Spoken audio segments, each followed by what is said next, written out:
एक भोंदू रहता था, पर वो इतना सीधा था कि सब प्यार से उसको भोंदू ही बुलाते थे। गायों की सेवा करता था और जिस आश्रम में रहता था वहां के गुरुदेव शाम को प्रवचन करते थे तो सबसे पीछे बैठ के सुनता था। भोंदू को लगता था गुरुजी जो बोल रहे हैं ये बिल्कुल सत्य है, इसमें कोई झूठ नहीं है। एक दिन गुरुजी प्रवचन करते हुए बोले, यमुना के पल्ली पार भांडीर वन में ठाकुर जी गैया चराने आए। भांडीर वन का नाम सुनते भोंदू कान खड़े हो गए। बोले भांडीर वन तो मैं जाता हूं गैया लेके, मुझे तो कभी मिले नहीं वहां पे। अरे मुंह में ही कमी होगी, मुंह में ही सामर्थ्य नहीं होगी उनको देखवे कि मैं ही नहीं देख पाए होंगे, वो तो आते होंगे वहां पे, मुझे ना दिखे होंगे। भोंदू ने पहली बार जिज्ञासा करी, गुरुदेव ठाकुर जी दिखते कैसे हैं? तो गुरुदेव भी हंस गया, अच्छा भोंदू पूछ रहा है, बैठ जाओ बताते हैं। मोर मुकुट पहनते हैं ठाकुर जी, और बोले दो कान हैं लेकिन कुंडल एक ही पहनते हैं। ठाकुर जी ऐसे पुष्प तोड़ के कान के ऊपर लगा लेते हैं, दोनों कानों में एक ही कुंडल को फेर फेर के पहनते। ठाकुर जी पीली पीतांबरी, ऐसी ठाकुर जी पीली पहनते, पीली पीतांबरी। माला कैसी पहनते हैं आती है, ठाकुर जी ऐसी पहनते हैं पूरी पैरों तक जाए। ये देखो गुरु जी कह रहे हैं तो निश्चित है भंडीर वन में आते हैं ठाकुर जी। भोंदू अपनी गैया लेकर के भंडीर वन पहुंच गया।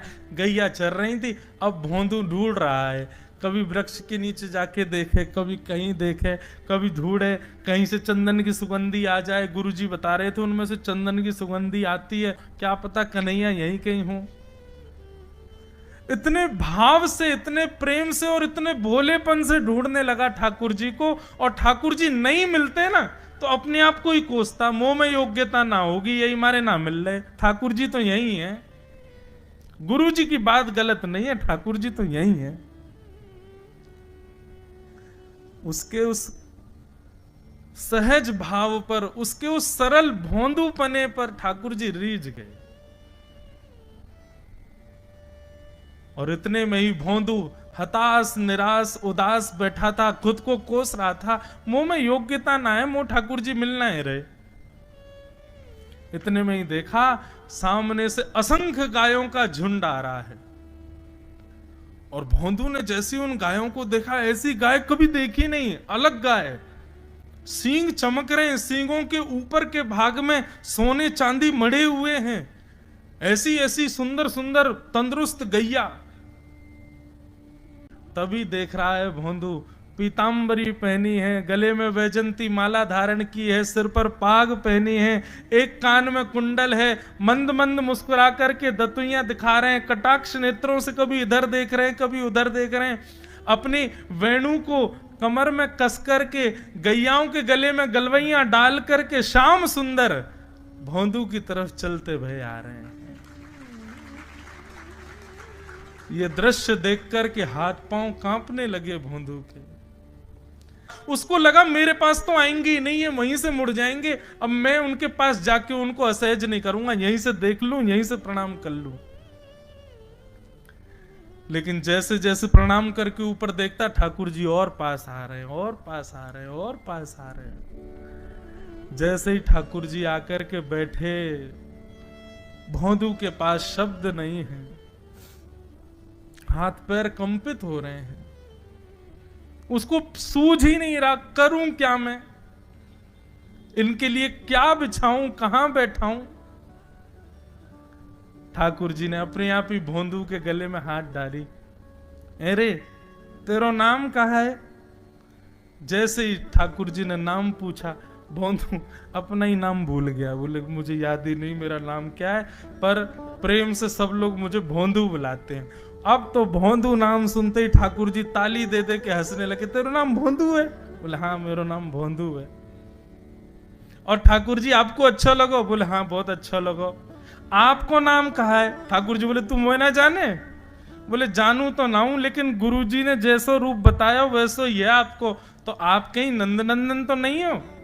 ठाकुर जी बोले हाँ मैं नंद नंदन नहीं हूं, यशोदा जी को लाला, नंद जी को लाला। भोंदू बोलो जय हो भगवान, आज आपके दर्शन है गए। गुरु जी और सब बालकन को तो आप शायद रोज ही मिलते होंगे, लेकिन मैं ही अभागो, मुंह को आप आज ही मिले हो। ठाकुर जी बोले अब चल बात मत बनावे, जल्दी कछु खवा, मुंह को भूख लग रही है। भोंदू एक कपड़े में रोटी बांध के उसमें मिर्च और गुड़ रख करके लेके गया। 2 रोटी थी, भोंदू ने जैसे खोली, एक रोटी ठाकुर जी के सामने धर दी, एक अपने पास रख ली, बोले मैं भी तो खाऊंगा। ठाकुर जी ने बढ़िया रोटी ऐसे घुमाई और प्रेम से गुड़ खामे और रोटी पान लगे प्रेम थे, और ठाकुर जी तो चप चप करके नेक देर में पा गए। भोंदू तो भूल ही गए, मुंह खानो भी वो ठाकुर जी को ही देख रहा है। ठाकुर जी बोले और जोर की भूख लगी, ला अपनी रोटी दे दे। भोंदू बोलो मुंह को भी भूख लगी है। बोले अच्छा चल आधी आधी खा ले, या मैं आधी तू खा ले आधी मैं खा लूं, दोनों खा लिए। कल तो नेक्स्ट से ज्यादा सी रोटी ले आइयो, भूख ज्यादा लगे, और सुन यही समय आइयो, मिलूंगा कल भी तोते। ठाकुर जी अपने मार्ग पर चले गए। भोंदू इतना प्रसन्न है, बोले आज मुझको ठाकुर जी मिल गए।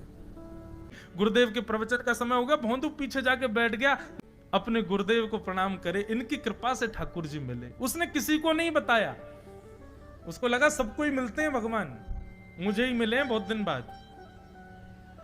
दूसरे दिन भोंदू खूब सारी सामग्री रसोई घर में इकट्ठा करके जाने लगा। किसी ने जाके गुरुदेव से कह दिया कि भोंदू बहुत सारी सामग्री ले जा रहा है। गुरुदेव ने जाके कही, भोंदू इतनी सामग्री ले जा रहे हो भैया, वो भंडारो करेगो का? नहीं गुरुजी भंडारो तो नहीं करूंगा, वो नंद नंदन नाम है, वो यशोदा नंदन मदन मोहन, वो अपनी गैया चरा के आए, कल भी आए, मेरी रोटी खा गए, मैं भूखो ही रहेगा कल। या हमारे ज्यादा सी ले जा रहा हूं, बेचारे बहुत भूखे आए कल, कि उनको पेट भर जाएगा, मैं भी पा लूंगा, या हमारे गुरुजी आज ज्यादा सामग्री ले जा रहा हूं। गुरुदेव ने मन में सोचा, ये बात कोई और कहे तो अविश्वास किया जा सकता है, लेकिन भोंदू झूठ नहीं बोलता। भोंदू कभी झूठ नहीं बोलता, भोंदू की बात पर विश्वास करना ही पड़ेगा। गुरुदेव बोले सुन सुन, ठाकुर जी आए थे? बोले हाँ। अच्छा, उनका रूप कैसा था? जैसा रूप आपने बताया था ना गुरुजी, बिल्कुल वैसा, ऐसे कटाक्ष नेत्र, मोती जैसे दांत, ठाकुर जी की मुस्कान ऐसी, पाग ऐसी, कान ऐसे। गुरुदेव के तो नेत्र बंद हो गए, वे सब अनुभव करने लगे। लेकिन गुरुदेव बोले रूप कैसा भी बता दे, चरण यदि इसने बता दिए तो मैं मान जाऊंगा कि ठाकुर जी थे। अच्छा तूने चरण देखे? बोले हाँ गुरुजी मैंने चरण देखे। चरण कैसे थे? ठाकुर जी के चरण जब वो चल करके आगे बढ़ते हैं ना तो चिन्ह बन जाते हैं। कहीं ध्वजा बनी थी, कहीं शंख बना था, कहीं कुछ बना था, और उनके जो नखून है ना उनमें से ऐसा लगता है मानो जैसे कोमल का पराग हो, कमल का पराग हो। और चरणों का रंग कैसा, जैसे मानो जैसे गुरुदेव कमल होता है ना, कमल की आकृति, ऐसे ठाकुर जी के चरण। जब चरण का यथावत वर्णन भोंदू ने कर दिया, गुरुदेव समझ गए, बोले निश्चित ठाकुर जी आते। नहीं तो भोंदू कहां जाने, इतनी बुद्धि नहीं है उस पे कि वो इतना सब कुछ ढूंढ धाड़ के मुझे बताए। भोंदू एक काम करेगा? बोले हाँ। ठाकुर जी आएंगे तो तेरे सखा बन गए? बोले हाँ। तो उनको लेकर के आश्रम आ जा, यहां पे आ जा। भोंदू बोला कि इतने योग्य बालक हैं, लेकिन ठाकुर जी ने किसी से नहीं कही, मुझसे कही है। अगर मैंने ये काम नहीं किया तो मेरा जीवन व्यर्थ है। भोंदू को लगा ठाकुर जी सबसे ही मिलते हैं, गुरु जी किसी से भी कह के बुलवा लेते, मुझको काम दिया। भोंदू ने तो उसको अपने हृदय में ले लिया, अब ये काम मुझे करना है। बोले गुरु जी मैं वचन दे के जा रहा हूं, ठाकुर जी को मैं लेके आऊंगा। जा बेटा। भोंदू वन में चला गया। अब तो उसको मिलने की भी एक्साइटमेंट नहीं है और कोई उसके मन में भाव ही नहीं है, उसको ये है बस ठाकुर जी को मैं ले जाऊं। जाकर के बैठा, ठाकुर जी अपनी गैया चराते भये, ठाकुर जी आए, रूप देख करके फिर से भावुक हो गया भोंदू। ठाकुर जी आकर के बैठ गए, बोले चल जल्दी निकाल रोटी, भूख लगी है मुंह को। भोंदू सजाता जा रहा है थाली, ठाकुर जी को देता जा रहा है। बोले जय जय, एक प्रार्थना करूं? बोले करो। आप मेरे संग मेरे सखा हो ना आप? बोले हाँ तेरो सखा हूं, तो मेरी बात मानोगे? बोले कहा, आप मेरे संग आश्रम चलो गुरु जी के पास। ठाकुर जी रोटी पाते जा रहे, ठाकुर जी ने अनसुनी कर दी बात। बोले जय जय कछु कहो ना, आप चलोगे ना? ठाकुर जी बोले हम तेरे सखा हैं, तेरे गुरु जी के सखा नहीं है। तू मोते मिल, तू मेरे संग खा, तू मेरे संग रहे, तू कछु कर, तो कुछ सब अधिकार है, लेकिन ये हम गुरु जी ते मिल बातें मिल ये सब हम नहीं करेंगे। हम बस तेरे सखाएं तो ये जाने और कोई ये ना जाने। ए जय जय ऐसे मत कहो ना, वे नहीं बताते तो मैं तो आपको देख ही नहीं पाता, मैं तो आपको जानता ही ना हूं। उनने ही तो मुझको बताई कि आप भांडीर बनाते हो, आपका रूप ऐसा है। उनने कृपा करके मुंह को आपसे मिलवाए हो, वही हमारी मित्रता के मूल आधार है, उनसे तो मिलवे चलो ना। ठाकुर जी बोले देख ज्यादा जिद मत करे, हमने तो उसे एक बार कह दी हम नहीं जाएंगे नहीं जाएंगे नहीं जाएंगे। ठाकुर जी रोटी पा रहे थे तो भोंदू ने हाथ से रोटी और छनाई, बोले ये भी दो, ये भी गुरु जी की है, लाओ ये मिर्च गुड़ सब दो, ये सब गुरु जी को, ये भी मत खाओ। और सुनो, यदि हमारे गुरु जी से आपको प्रेम नहीं है तो हमको आपसे प्रेम नहीं है। कल ते अपनी गैयान को लेकर कहीं और चरावे जाओ, होंगे तुम नंदन नंदन अपने गांव के, मेरे गुरु जी के पास नहीं जाओगे। और सुनो, ये मुंह में जो रोटी रखी जाओ को उगल आओ, ये भी गुरु जी की रसोई में बनी है, हमारे गुरु जी से नहीं मिलेंगे। ठाकुर जी बोले अरे भोंदू ने रुक तो, नहीं नहीं नहीं अब तो मैं सुनूंगा ही नहीं, आपने ऐसे कैसे कह दी नहीं जाएंगे, 3 बार नहीं जाएंगे नहीं जाएंगे। और ये भांडीरवन मेरो है, मैं यहां गैया चरावे आऊं, कल से अगर तुम और तुम्हारी गैया दिख गई मुंह को तो तुम्हारी गैयान को लेके मैं चलो जाऊंगा आश्रम, फिर तुम्हारी मैया बाबा तुमको मारेंगे। ठाकुर जी बोले अरे भोंदू इतना नाराज? बोले यदि मुंह से मित्रता रखनी है तो मुंह को वचन देना पड़ेगा कि आप आश्रम चलोगे, और अगर आपने फिर से नहीं कही तो मैं जा रहा हूं वापस, और कभी आपको मुख नहीं देखूंगा, अपना मुख नहीं दिखाऊंगा। ठाकुर जी बोले इस मुख को देखने के लिए या संग के लिए लोग पता हो तो कितनी तपस्या करें। बोले जो तपस्या करें उनको मुबारक, तुम मुंह को ना चाहिए, मुंह ना मिलनो तुमते, मुंह कोई गरज ना पड़ रही तुमते, आज तक नहीं मिले कल ही तो मिले हो मोते, वो भी गुरुदेव की कृपा से मिले हो, जाओ मत मिलियो, मुझे ना चाहिए तुम। ठाकुर जी बोले मैं तो ना जाऊंगा, मैं तो तेरे पास ही रहूंगा। बोले तुम मत जाओ मैं जा रहा हूं। कि जाने लगा वापस। भोंदू, ठाकुर जी पुकार रहे हैं भोंदू को,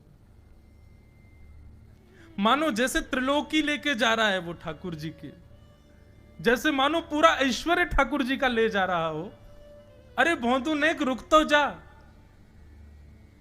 भोंदू बोला अपना मुख भी नहीं दिखाऊंगा यदि आप नहीं चलोगे तो। भोंदू थोड़ी दूर गया, ठाकुर जी को लगी वापस आ जाएगा, थोड़ी और दूर गया, लगा अब आ जाएगा, लेकिन जब भोंदू दिखना बंद हो गया हमारे ठाकुर जी विचलित हो गए, दौड़े भोंदू की तरफ।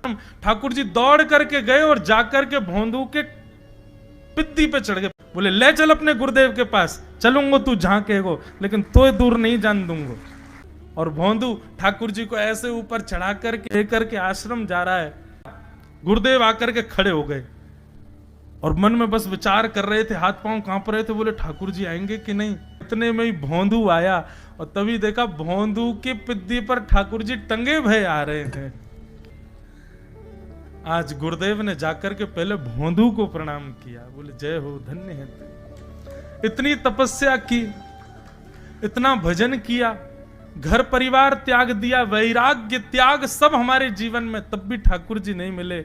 लेकिन वारे भोंदू, तेरी सरलता, तेरी सहजता, तेरा ये निर्मल भाव कि ठाकुर जी तेरे अधीन होके यहां आश्रम तक चले आए।